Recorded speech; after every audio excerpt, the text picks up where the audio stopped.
Tua história, eu sei que você é um cara que é super jovem, 23 anos. 23, isso. Empreendeu, começou uma faculdade, parou, começou outra faculdade, parou. Tem um movimento muito forte com empreendedorismo na internet, com uma galera mentora. É muito forte também entender, discutir, melhorar o que a escola não ensina. Eu quero falar muito dessa parte também. Porque eu sou um cara que vim da parte acadêmica, fiquei muito tempo dando aula na faculdade. E sei que tem vários gaps lá também. Mas eu queria que você se apresentasse, falasse um pouco do que você faz, pra onde você tá caminhando, qual a tua ideia de vida. Cara, legal. Assim, a minha vida no começo, de quando eu era bem criança mesmo, sempre foi muito tradicional, sabe? Família conservadora mesmo, de ter que ir pra escola, tirar boas notas, era isso que eu tinha que fazer, sabe? Brincava os amigos um pouquinho, jogava videogame e pronto. Você tem sabe? irmão, tipo, cara? Tenho duas irmãs, uma por par de pai, e outra... Mais velha? Uma mais velha e uma mais nova. Tá. Isso. E aí, eu acho que a virada de chave foi quando eu tinha 13 anos de idade, o meu pai sofreu um acidente de carro, faleceu, acabou deixando uma quantidade de dinheiro que uma criança de 13 anos normalmente não deveria ter entrado em contato, né? Esperançosamente não. Só que eu tive isso. E o que aconteceu é que eu não fazia ideia do que eu ia fazer com esse dinheiro. Eu nem dei muito pensamento até, de fato, ele foi liberado pra mim quando eu tinha 18. Então, peraí, você ficou sabendo aos 13. Que, quando o meu pai faleceu... Você tinha uma herança. Soube que era nada demais, assim, era 5 dígitos de patrimônio, meu pai era engenheiro da SEDAI, era o que ele tinha suado a vida inteira pra juntar e o que foi distribuído na minha mãe e com as minhas irmãs, né? Tá.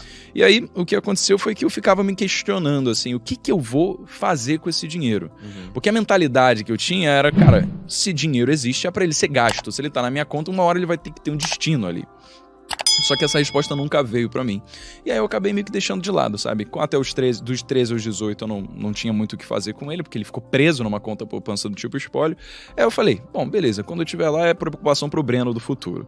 Mas eu gostava muito de música, de fazer vídeo, de postar coisa no YouTube, sabe? Foi quando eu tive o contato com a plataforma e comecei a entender como é que o jogo da mídia funcionava, minimamente dentro da cabeça de um moleque que estudava prioritariamente, mas que fazia essas coisas aí com 13 anos. E aí eu acabei desenvolvendo essa competência de edição de vídeo que no futuro veio a ser muito útil pra mim. Porque quando eu cheguei no 18 o dinheiro caiu na minha conta, eu queria ser médico. Eu tava fazendo faculdade de medicina e aí tava muito claro depois, putz, olha, vou usar esse dinheiro aqui pra criar um consultório médico e conseguir atender meus pacientes, que eu queria ser cirurgião plástico na época, né? E aí esse era o destino dele. Só que fiquei 6 meses na faculdade e aconteceu uma parada.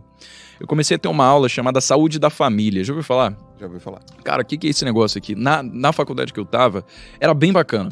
Porque a gente tinha na prática a vivência de subir em comunidades carentes lá do Rio de Janeiro para prestar atendimento para pessoas que não tinham condição de descer, porque estavam muito debilitadas, ou que não tinham condição de ter um acesso a um sistema de saúde, sabe? Ou então o SUS não era suficiente para elas, enfim. A gente ia até a casa dessas pessoas para entender o que elas estavam passando e ajudar com o que fosse necessário. E apesar de ser muito bom para você ver na prática o que é a vivência de um médico, eu acabei trazendo uma energia muito negativa quando eu voltava para casa, porque é umas coisas chocantes, sabe, que você acaba vendo. Teve uma vez que eu encontrei uma menina, a gente bateu a porta na casa dela, abriu uma menina de 14 anos, grávida, fumando um cigarro. E aí a mulher que estava com a gente, que foi orientadora, ela falou, mas menina, você não quer que o seu filho ele possa ter saúde? Ela falou, tipo, sabe quando você ouve uma mãe e você reclama, sai sem mandar muita atenção, entra por ouvido, sai pelo outro? Foi tipo essa, uma resposta desse tipo, assim. E aí ela falou o seguinte, você não quer que você esteja com saúde pra cuidar do seu filho quando ele nascer? Cara, foi impressionante, porque pra mim isso foi impactante, mas o que ela fez? Falou, tipo, ok, irrelevante, sabe? Pessoa, naturalmente, sem muita instrução, que não teve tantas oportunidades.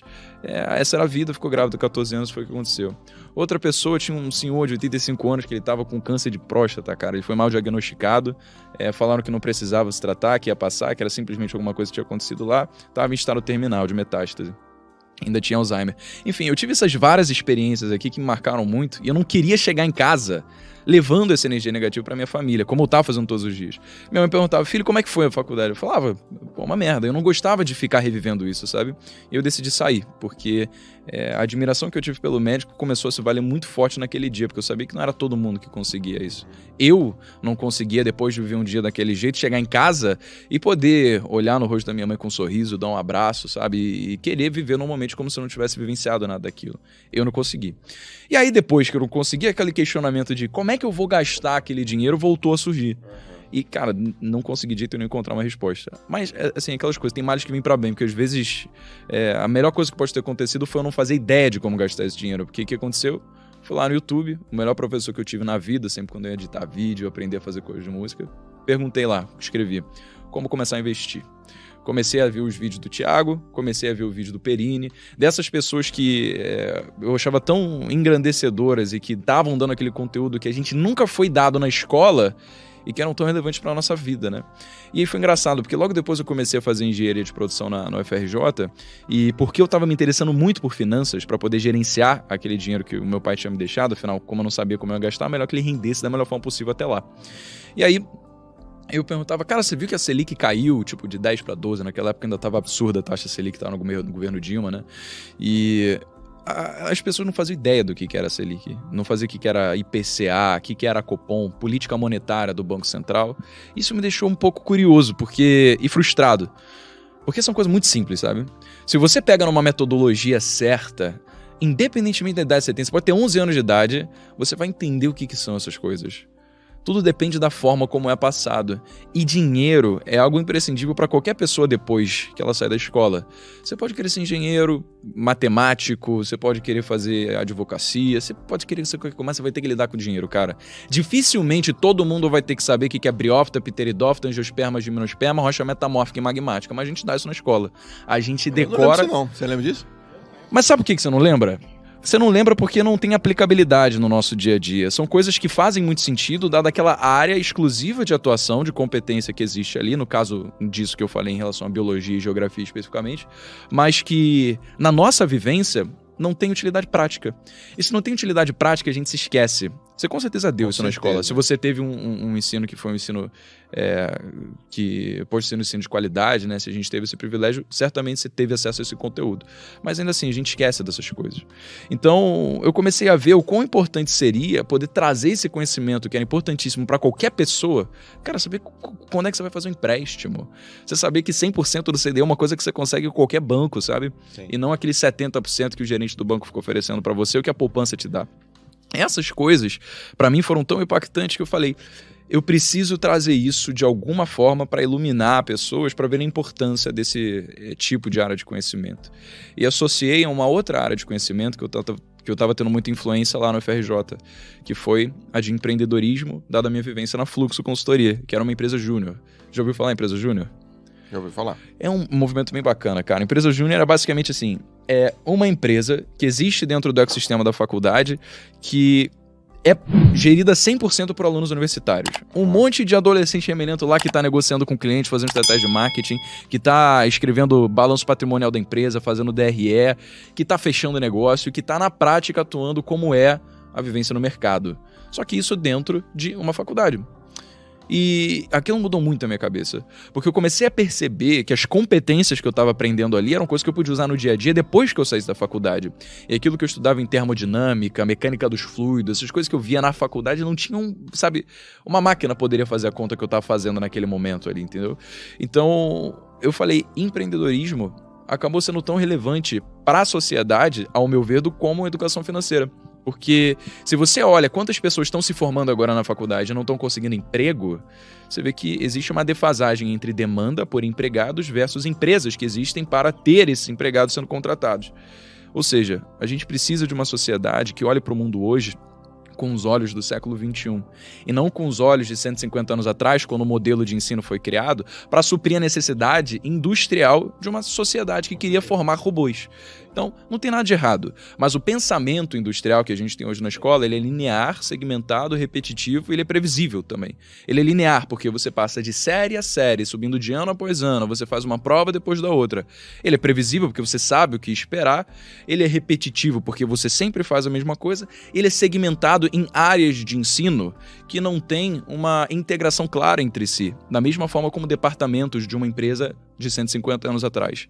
É departamentalizado o ensino, é uma coisa muito separada.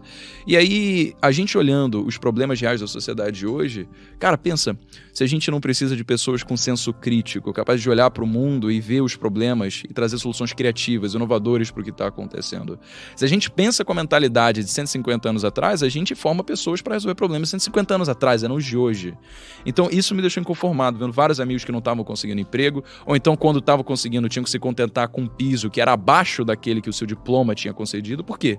Os empregadores simplesmente não queriam contratar um engenheiro. Eles queriam contratar um assistente, sabe? Mas para trabalhar que nem um engenheiro. Por quê? Tinha muito engenheiro sendo formado, pouca empresa precisando dessa demanda.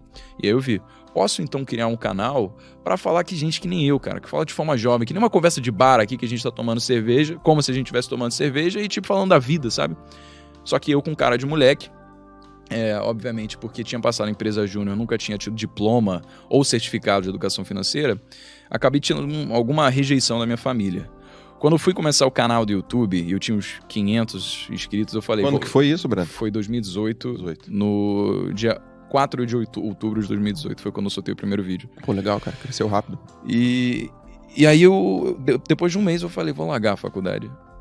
O que pode parecer que é uma loucura, mas a gente não deve se confundir com a análise crítica da circunstância em que eu vivia na época. Eu sabia que, mesmo apesar da rejeição, eu não seria expulso de casa, ainda ter comida na minha mesa, ainda ter cama onde dormir. Ou seja, eu estava num ambiente muito favorável para fazer uma análise fria e calculista do pior que poderia acontecer caso eu largasse a faculdade. E eu não larguei, de fato, eu tranquei. Eu ainda ter 2 anos para voltar para o mesmo lugar, para as mesmas pessoas, mesmos professores, muitas vezes até para os mesmos amigos, porque na engenharia a galera fica, né? Então, o que ia acontecer é que, cara, eu queria tentar. A pior coisa que eu via para mim era poder olhar para trás, era talvez olhar para trás e pensar, putz, e se eu tivesse tomado a iniciativa e eu não tomei? Eu não queria sentir isso, sabe? E aí, eu abandonei a faculdade, falei, eu vou focar agora tudo da minha vida para fazer esse negócio do YouTube dar certo. Daí foi o que aconteceu, cara. Eu comecei uma rotina frenética de acordar 4h30 e dormir às 10, fazer exercício para conseguir ter um corpo que sustentasse a mente, e foi crescendo. Chegou num momento onde cada dia estava tendo gente que estava acompanhando ali, e isso foi talvez até um pouco perigoso para minha família, que o meu tio, que é uma pessoa que eu admiro demais, irmão da minha mãe, tem um dia que ele me ligou, quando ele viu que as coisas estavam começando a engatar e que eu realmente não estava com o menor prospecto de voltar para a faculdade. Ele falou, Brenão, isso não vai dar certo. Você é um curioso aos olhos dessas pessoas. Você não tem diploma, você não tem nada que vá respaldar a credibilidade para as pessoas olharem para você como uma figura de autoridade. O que vai acontecer, as pessoas vão ver um moleque, vão ver alguma coisa, mas você nunca vai ser ninguém fazendo isso, porque você não tem o diploma. Eu acho que 2 coisas poderiam ter acontecido nesse momento, que foi eu poder aceitar aquilo e falar, você tem razão, voltar à faculdade, continuar a minha vida como se nada tivesse acontecido, frustrado por viver num ambiente que eu sabia que era antiquado e não falava com o que eu esperava para o mundo, ou então tentar encarar aquilo como o melhor discurso motivacional que eu já tive na vida e fazer mesmo assim para depois chegar no futuro e você falar que isso fez parte de alguma história de superação que eu tive, né? Sim. Então, acho que foi essa segunda mesmo que aconteceu e hoje estamos aqui falando sobre isso. Porra, que história massa, cara. Legal. Não conhecia tão profundamente essa questão da tua vida.